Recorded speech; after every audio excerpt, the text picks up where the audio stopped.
Hello, and welcome to the Cross Border Logistics Summit.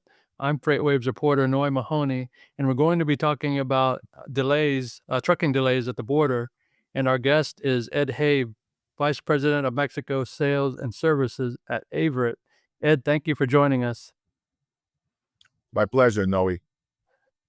And before we jump in, can you just sort of give our audience a little bit of background about yourself and Averitt? Most definitely. Just completed literally this weekend 25 years with Averitt Express. I opened El Paso for them 25 years ago and have been focused on cross border ever since. A total of about 35 plus years in the industry, based in San Antonio, Texas, but very well versed in all things cross border Mexico. Um, so that's a little bit about me. And Averitt, how long have they, can you talk about Averitt just a little bit, the company? How long have they been doing cross border? Sure.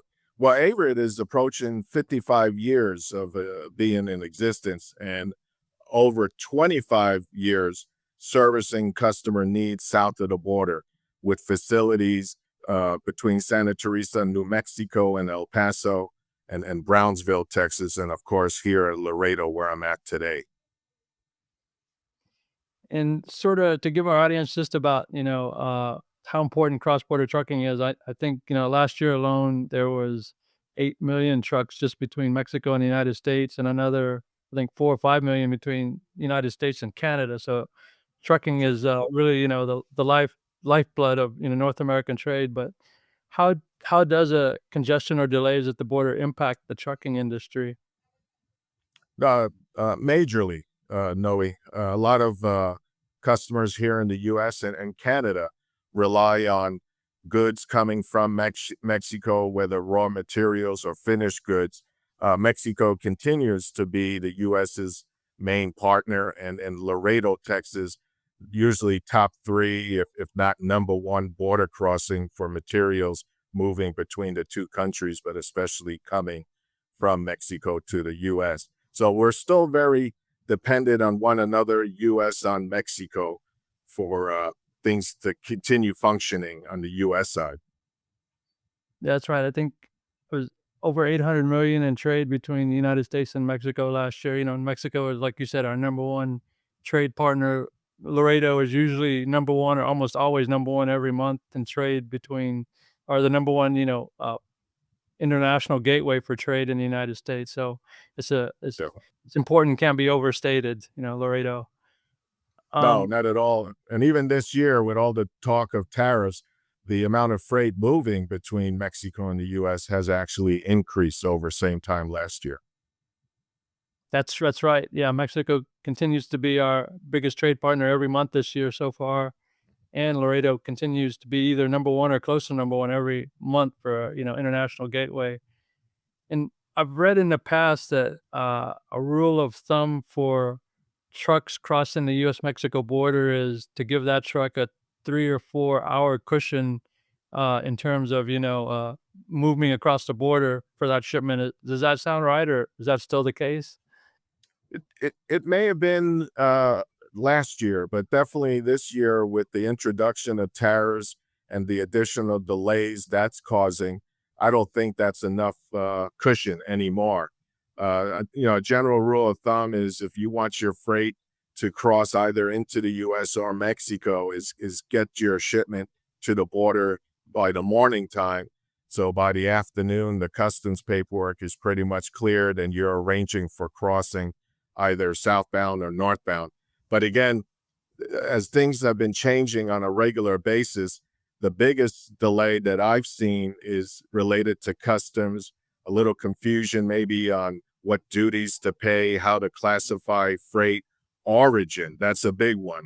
Everything now in a certain in a item or product that's going to be imported or exported, very important that you can account for country of origin. That's a great point. That sort of leads to my next question, which is, what are some of the common causes of a truck or a shipment being delayed at the border? Like you said, document errors, but also could it be stuff such as, increased security or or things of that nature? Sure. Yes, unfortunately, this year you are seeing an uptick in hijackings and security issues. Uh, we have a lot of experience dealing with high value freight and what's involved with adding additional security so that we can prevent hijackings or loss of product. But that is time consuming and adds to the process, which just adds more time. And you mentioned how, all of the changes to tariffs and rule of origin can affect paperwork. I think I read last year that, U.S. Customs and Border Protection they found like 2,200, errors in customs paperwork, resulting in $25 million worth of fines. How does that affect, a shipment, or could it cause ripples down the supply chain for that particular truck or shipment? Most definitely, and there's no coincidence that we are seeing an uptick in demand for urgent freight, right Mm. up to air charter. That is something in just this last couple of months we have been doing on a pretty regular basis for different customers.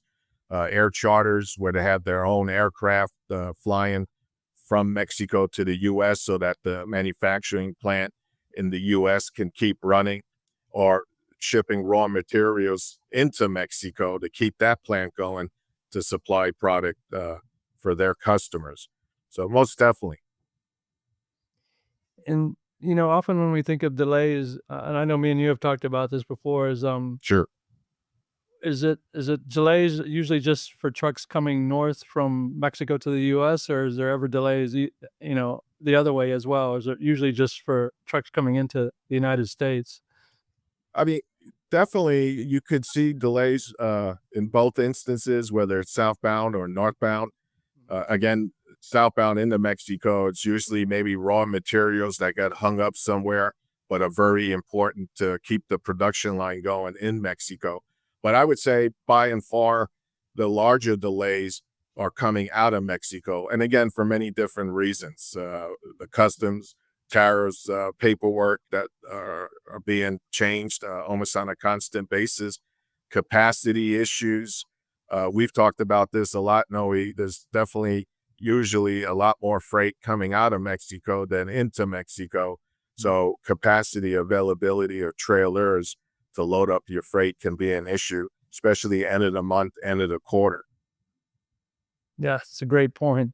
And when carriers know a particular border crossing has been having, congestion issues or even delays, how do they plan for that? Do they uh, look for alternate crossings, or just plan ahead that they know that's going to be a longer crossing? And what goes into the planning? Yeah, you kind of highlight something here. Uh, it's a little inflexible. If Laredo is congested and you're normally crossing Laredo because your customs broker is here, there's really not many other options. It's not Mm. like you can simply say, hey, we're going to go through El Paso or we're going to go through McAllen.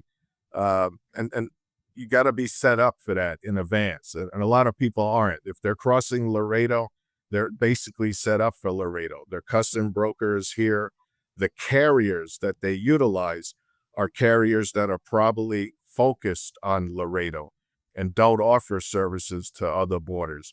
Uh, so that's something people need to keep in account.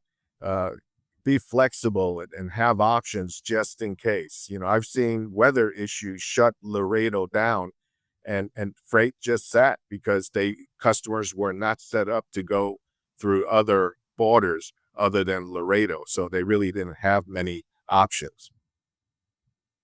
Was that like, I remember, 5 years ago when we had that polar vortex here in Texas and we had that snow everywhere. Was that one of the times when everything shut down, or?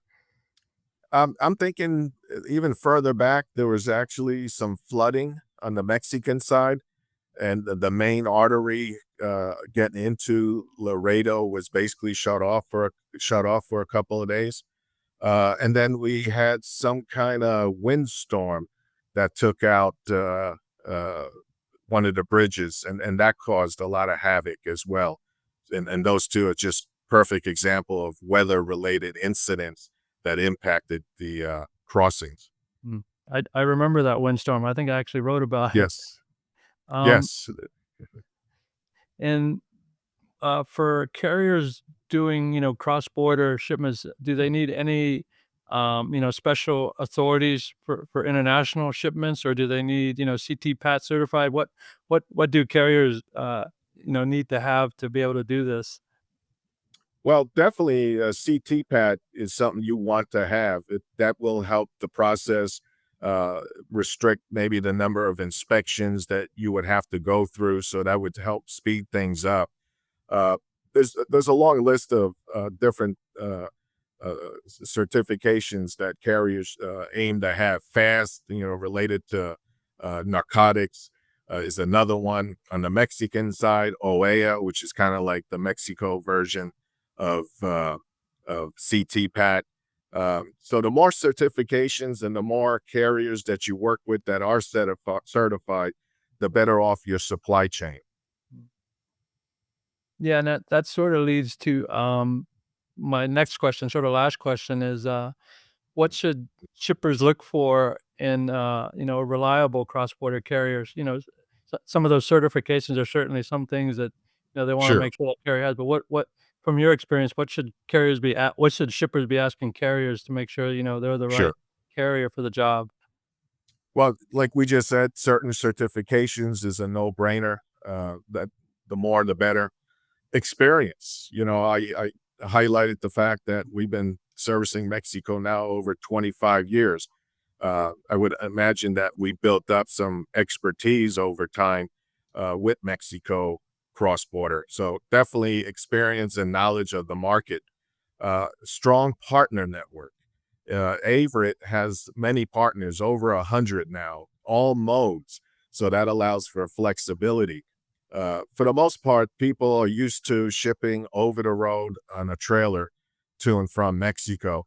But I'm seeing the need to diversify more and more and not put all your eggs in one basket, meaning maybe a certain percentage on over the road on a truck still, but look at rail options.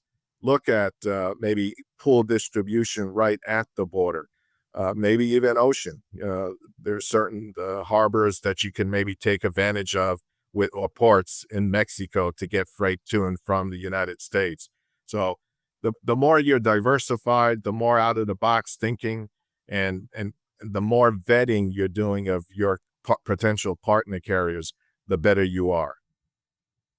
Yeah, those are all excellent points. I'm actually doing, some upcoming stories about, Mexican intermodal and their seaport infrastructure, how they're trying to beef that up and really attract more, shippers to those, facilities, but those are great points, and we're just about out of time now, Ed, so I really wanna Okay. thank you for joining us, and sharing your expertise with us, and if people wanna learn more about Averitt, where should they go? Basically, Averitt.com. You can learn a lot about our history and all the services, including the 5 verticals that we offer. Great. Thank you so much, Ed. Thank you for joining us today and sharing your expertise.